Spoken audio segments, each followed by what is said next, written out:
está en la fila y queremos también tener las miradas. Está Andrés Gilio, que es analista político, por supuesto que está Tomás Canosa, economista. Buenas noches a ambos, gracias por venir. ¿Cómo se explica esto del GNC, ¿no? Desde lo económico sobre todo, ¿cómo se explica que primero fríos y ya hay faltante de GNC y que hay que abastecer las casas particulares? ¿Cómo se explica? Ahí hay un factor, me parece que tiene que ver central, que fue mencionado previamente con respecto a las inversiones. Durante el último tiempo se habían realizado inversiones que iban en la dirección correcta, ¿no? Cuando hablábamos con respecto al gasoducto, etcétera, que era un déficit, si vemos lo que venía pasando en las últimas décadas, pero se había logrado encarrilar progresivamente la situación y había una agenda hacia adelante. En este contexto, y me parece que la preocupación central es, bueno, cuáles son las perspectivas de que este problema se resuelva no solo mañana viernes en un par de horas, sino que cuando efectivamente lleguen las temperaturas bajas del invierno crudo no tengamos este tipo de situaciones o mucho más crudas. Bueno, y cómo se explica también en lo político, estamos hablando, escuchamos gente que dice que hay que subsistir, y ese también es uno de los puntos, me parece clave. Sí, totalmente. La verdad que cuando nosotros vemos desde Fundar qué es lo que está pasando con respecto a la actividad, en estos últimos días se publicaron una serie de datos de qué está pasando, por ejemplo, con la actividad automotriz. Cayó 20% en abril. Actividad del cemento, industria siderúrgica para acero, insumos para la construcción, todos estos sectores, cuando vos haces la comparación, abril 2024 con respecto a abril 2023, estamos registrando caídas del 20, 25, 30% muy significativas, que se traduce lamentablemente en estas realidades sumamente difíciles y complejas que vienen mostrando ustedes. El gran interrogante es, ¿se da vuelta o no se da vuelta? ¿No? ¿Tocamos un piso o no tocamos un piso? La famosa O corta o la U que dice la Cunza. Claro, tal cual, que dijo Milei, tenés razón. Último momento. Cayó el consumo de carne. Es el nivel más bajo en los últimos 30 años.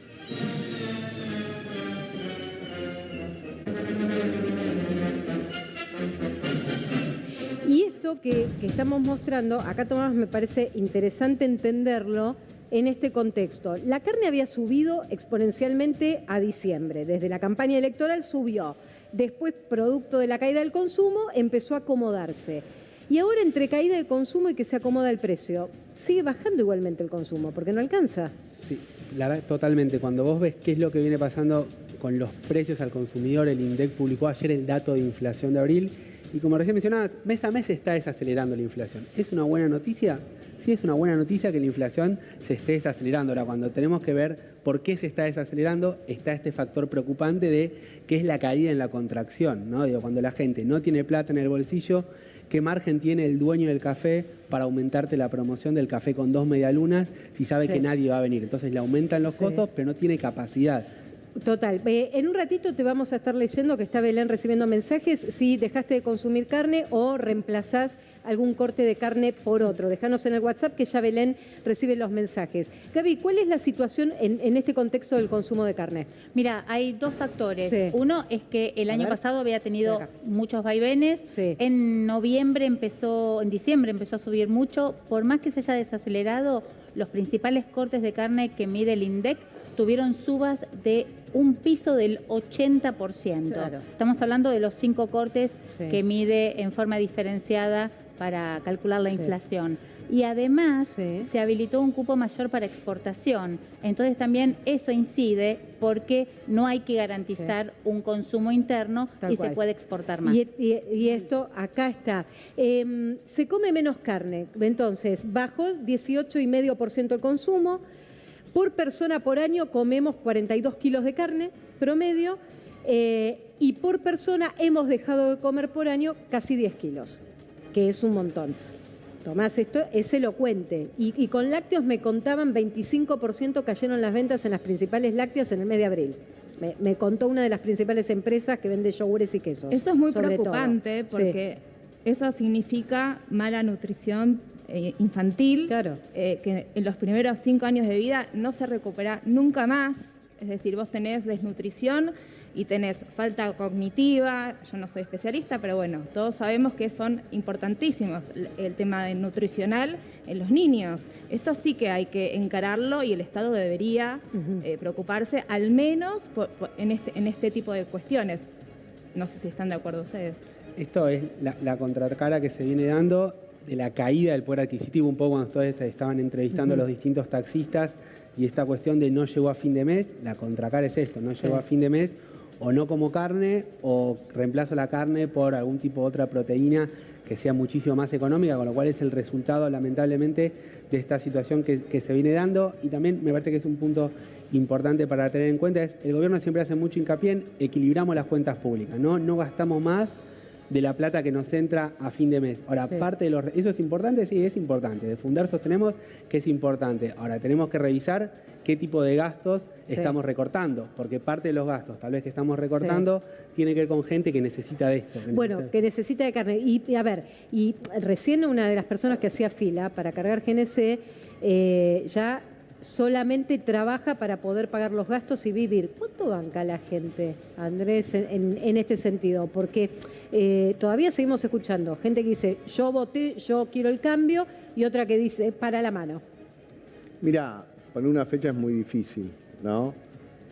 Yo creo que hay un punto que puede ser muy crítico para el gobierno, y me parece que las últimas medidas estuvieron, sobre todo que paró los aumentos de actualización de luz y de transporte. Yo creo que hay una situación que si en los últimos meses la inflación mes a mes viene bajando y eso es una buena señal.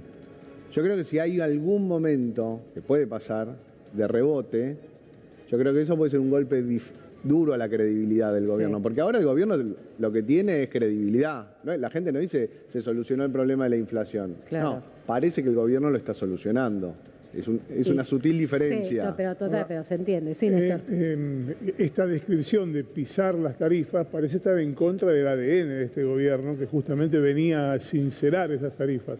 El hecho de postergar sin fecha el aumento de los servicios de gas, de luz y demás, ¿de qué manera repercute en la política del gobierno?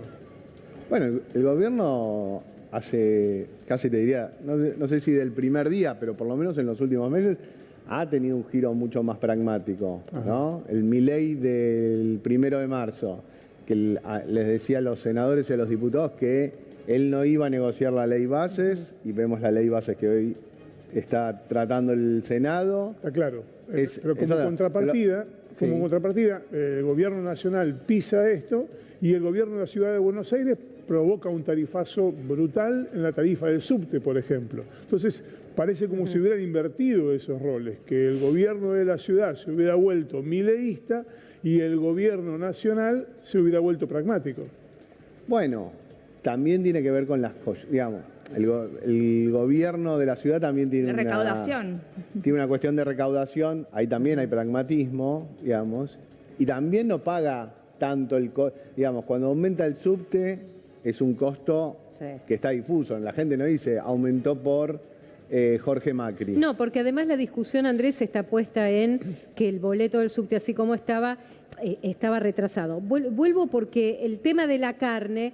evidentemente estamos recibiendo mensajes. Por supuesto, Marian, y acá la gente obviamente que da fe que tuvo que bajar el consumo de carne. Acá nos dicen, yo consumo carne de cerdo. En mi ciudad los cortes, la mayoría salen alrededor de los 4.000 pesos. También nos decían muchos que comen entre los cortes de carne elegidos el hígado, que también es uno de los menos costosos. Acá nos escribe, hola Mariana, somos jubilados, compro carne los sábados y domingos solamente. No hay plata para aumentar las jubilaciones, pero el presidente lleva gastos más de 200.000 pesos. Bueno, nos escribe Mirta desde Azul. Es que Mirta, claro, lo de sábado y domingo tiene mucho que ver también con descuentos que hemos hablado acá del Banco Provincia, que muchos de los jubilados, como es de Azul, muchos de los jubilados cobran por Banco Provincia y es el que hoy mejor tiene sobre todo descuentos en comida y en carne. A ver, Gaby, vamos con esto. Igual seguimos recibiendo mensajes, en un ratito vuelvo, Belén. ¿Qué pasa con la diferencia de precios entre el asado y el resto de los cortes de noviembre a la actualidad? Lo que pasó es que en estos últimos meses aumentaron como un piso de 80% los principales cortes de carne vacuna. Lo que te dicen en las carnicerías es que lo que van a buscar son los cortes más populares, porque los demás se fueron hasta el precio de la carne picada común, que vemos ahí, que tiene un precio bastante elevado.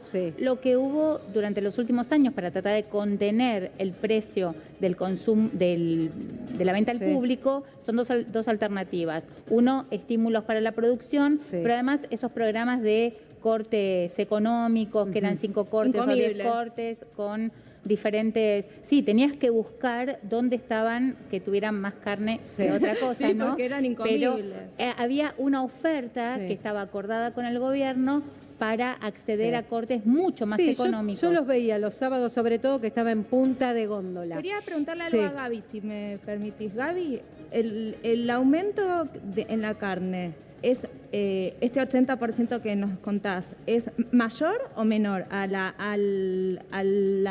inflación que tenemos? Desde ese mes es similar, porque lo que pasa es que el salto en el precio de la carne se pronunció mucho durante el año pasado. Tuvo un bajón incluso y volvió a subir. Así que contado desde noviembre, porque nosotros cuando contamos inflación acumulada estamos contando un mes menos, es más o menos parejo. En algunos cortes no, No, pero ahí estás mirando la paleta, que es un corte mediano. Pero ahí, Gaby, no, pero espera, porque le quiero preguntar a Tomás, porque ustedes siguen todo lo que es también los precios. Digo, por más que el gobierno diga que la baja de precios viene también por oferta y demanda, porque la demanda evidentemente se desplomó porque no hay ingresos, ¿cuánto tiempo se puede sostener esta política entre baja el consumo porque baja la demanda, pero porque no hay ingresos? Digo, ¿cuánto tiempo vas a poder estar con esta política? Sí, por eso hace un ratito decíamos, el último dato de inflación, el de ayer, fue de 8,8. ¿Hasta cuándo se va a seguir desacelerando? ¿Hay algún umbral del cual no se pueda llegar a romper, que es 4, que es 5%, y si eso no viene acompañado con aumentos en los sueldos de bolsillo que cobra la gente a fin de mes, claramente es un tema preocupante. Y hay un punto que me parece interesante para tener en cuenta, es el gobierno, como decía Andrés, tiene algunos logros para mostrar en materia financiera. El dólar está más tranquilo, ¿no? Digo, acá no estamos viendo placas todo el tiempo de el dólar está subiendo tal o cual cosa. O la tasa de interés está bajando. Son buenas noticias, sí. Claramente el correlato, digo, el gran problema de esta coyuntura es esto lo que estamos viendo acá, ¿no? La caída del poder adquisitivo, lo que viene pasando en materia de empleo, etcétera. Me parece que esas son lo que está pasando con la economía real, es hoy por hoy la situación mucho más delicada que se está viviendo. Economía real, queremos saber con cortes de carne, cómo te estás manejando. Belén, llegan mensajes. Llegan mensajes de todo el país, por acá nos escriben de Paraná, Entre Ríos, nos dicen, les puedo asegurar que muchos de los entrerrianos ya hace más de 4 meses que no compramos carne. También acá estaba viendo un mensaje que nos llegaba de la provincia de Santa Cruz. Vivo en Santa Cruz y el consumo de carne no bajó, acá es más cara. Ojo que obviamente por provincia varía un poco y oscilan los precios. Bueno, es cierto, siempre en la Patagonia es más cara. Néstor. Sí, quería preguntar si el dólar a estos niveles es sustentable. Digo porque hay economistas ortodoxos que hablan de un dólar, un valor real de 1.300 o 1.500 pesos. Broda, por ejemplo, alguien a quien nadie podría tildar de un economista de izquierda. Y por otro lado, el campo retiene, no está liquidando, porque aspira a un dólar más alto. ¿El dólar de estos valores es sustentable en el mediano plazo? Ahí, ese es un punto que estamos siguiendo sumamente de cerca. Hoy por hoy el tipo de cambio, poquito por encima de los 1.000 pesos. En términos históricos es un tipo de cambio caro, pero hemos tenido tipos de cambio en estos niveles. Lo más preocupante es la tendencia, lo más preocupante es la película, es que vengamos acá el 15 de agosto y tengamos el mismo valor del dólar, que estemos festejando la Navidad con el mismo valor del dólar. Esa situación sí es claramente preocupante. La foto de hoy puede pasar, digo, el tema me parece que es la tendencia, cómo evoluciona, y ahí también un punto que siempre planteamos de fundar es este es el momento y me parece que hay un consenso entre los distintos espacios políticos de que hay temas que tenemos que discutir. Tenemos que discutir tema impositivo, claramente. Tenemos que discutir el tema laboral, sí, porque hace 10 años que la creación de empleo en el sector privado en Argentina está estancado. ¿Tenemos que discutir el régimen de inversiones que está discutiendo? Sí, pero un régimen de inversiones que apuesta a la producción, que apuesta al trabajo argentino, que apuesta a las exportaciones. Pero todo eso que marca, si Andrés me interesa tu punto de vista, es si hay consenso político para hablarlo, porque son reformas profundas del Estado que hay que llevar adelante. Y que no se pueden hacer por DNU. Digo, este es el tema. Bueno, el consenso tiene como dos partes, ¿no?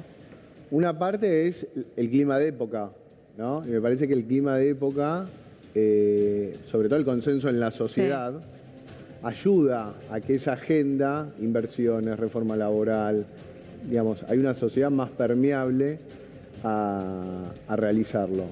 Después, eso hay que implementarlo, ¿no? Es como decía un amigo mío, bueno, todo muy rico, pero ¿cómo se come? Bueno, ahí el gobierno está haciendo ensayo y error, me parece, ¿no? Empezó con una estrategia muy de todo o nada y ahora está haciendo una estrategia mucho más pragmática, como decíamos recién, más negociadora. Bueno, y digamos, me parece que el gobierno está tratando de construir, por lo menos, ¿no?